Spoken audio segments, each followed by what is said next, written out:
नई रोशनी के इस पहले एपिसोड में आपका हार्दिक स्वागत है।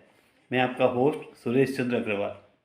जैसा कि टाइटल है नई रोशनी, हमारी कोशिश रहेगी कि हम बहुत सी बातों पर कुछ नई रोशनी डालें।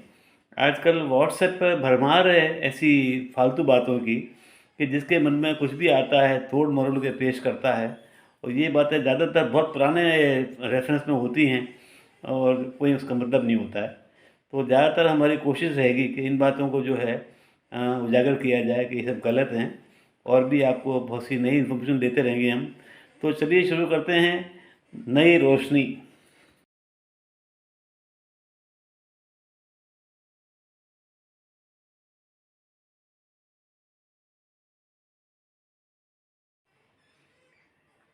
पासपोर्ट होल्डर्स के बारे में बात करते हैं।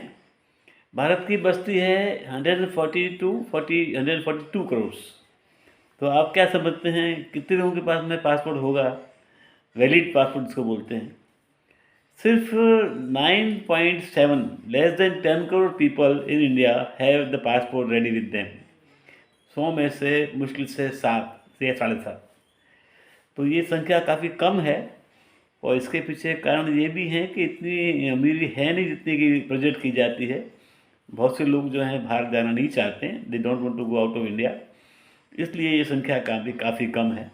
वैसे भी सब कंट्री में पासपोर्ट होल्डिंग बहुत ज़्यादा नहीं होता है, सिवाय कि एडवांस कंट्री जैसे अमेरिका हुआ, ब्रिटेन हुआ।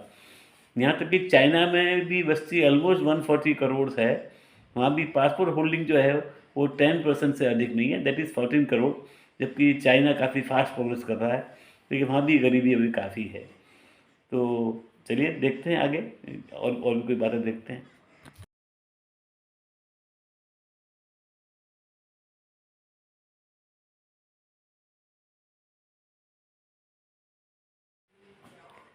चंडीगढ़ के बारे में बात करते हैं।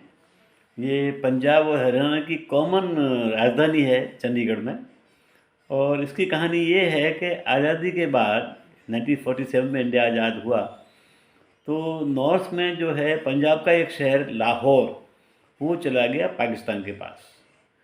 तो नई इंडियन गवर्नमेंट ने सोचा कि भाई यहाँ भी एक अच्छा शहर होना चाहिए टू रिप्लेस दैट लाहौर। तो चंडीगढ़ एक नया शहर बनाया गया। उस टाइम इसको ईस्ट पंजाब बोलते थे, और काफ़ी अच्छा शहर बना है। इट्स ऑफ इंटरनेशनल स्टैंडर्ड्स, और नेहरू जी ने इसमें काफ़ी इंटरेस्ट लिया। The building of Chandigarh started in 1950 somewhere, और 62 में तो शहर पूरा तैयार हो गया था। तो आप भी कभी जब चंडीगढ़ जाएं, इसको इसी अंदाज से देखें कि ये एक पूरा नया शहर है। और kudos to Nehru ji also, क्योंकि इतना अभी इंडिया भी बहुत गरीब था और आज़ाद हुआ था, और ऐसी हिम्मत करना कि पूरा एक नया शहर बन जाए। चलिए आगे बढ़ते हैं।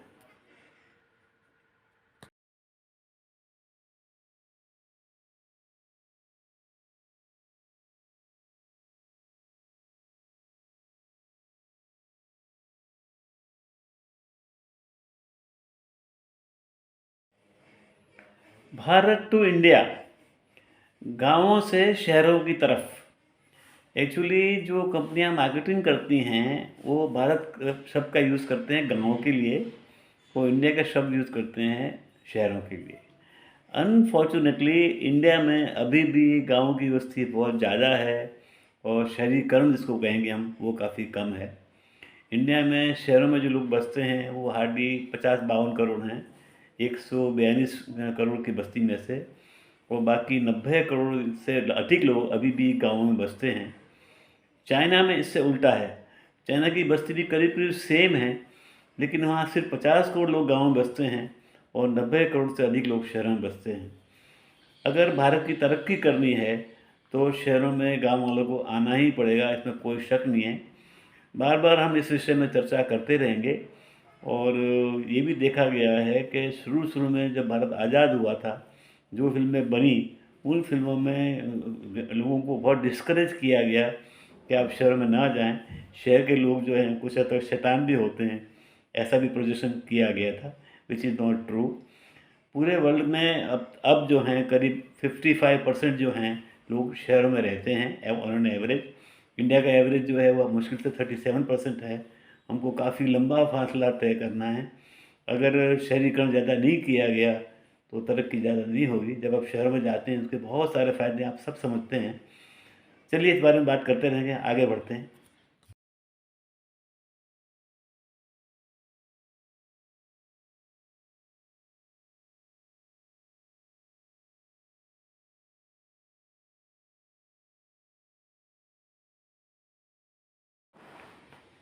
चलिए अब भारत में शादियों के बारे में चर्चा करते हैं। और शादियों का मौसम शुरू हो गया है, तो अगले महीनों में कोई नहीं चाहेगा, मजाक में कहा जाए तो, सुखी रहना। सब चाहेंगे शादी करना। इंडिया की जो बस्ती है, बताते रहते हैं 142 करोड़ है। पहले तो शादियां जो होती थी ऑलमोस्ट 1% ऑफ पॉपुलेशन होती थी, अब वो परसेंटेज कम होता जा रहा है। आजकल हम ये मान के चल सकते हैं कि कम से कम 80 लाख से लेकर 1 करोड़ शादियां इंडिया में हर साल परफॉर्म होती हैं। और उनके खर्चे के बारे में आप जानते हैं।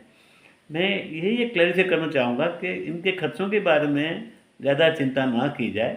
इंडिया की सोशल फैब्रिक इस तरह का है कि लोग वहाँ कहाँ पहुँच गए हैं वो शादियों के द्वारा दिखाना चाहते हैं।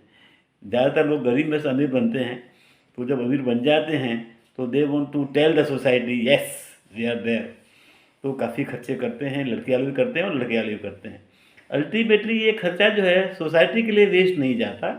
बैंड वाले हैं उनको अपनी मजदूरी मिलती है। कितने मजदूरों को, मंडप वालों को, सबको, घोड़े वाले को, सबको जो है न कुछ पैसे मिलते हैं।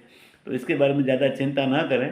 पहले तो वेस्ट में भी जो है बड़ी शादियाँ जो होती थी संडे को चर्च में जाकर बड़ी सिंपल वे में हो जाती थी, वहाँ भी वैसा नहीं है। वो भी इंडिया की कॉपी कर रहे हैं और बड़ी भारी भारी शादियाँ वहाँ भी हो रही हैं। इस बारे में हम अगले एपिसोड में चर्चा करते रहेंगे। चलिए आगे बढ़ते हैं।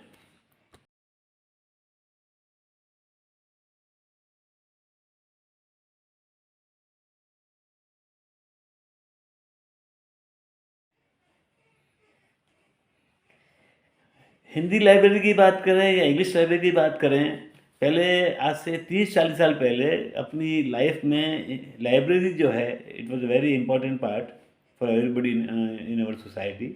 लेकिन आजकल लोगों का बुक्स पढ़ना बहुत कम हो गया है। ये अच्छी बात नहीं है।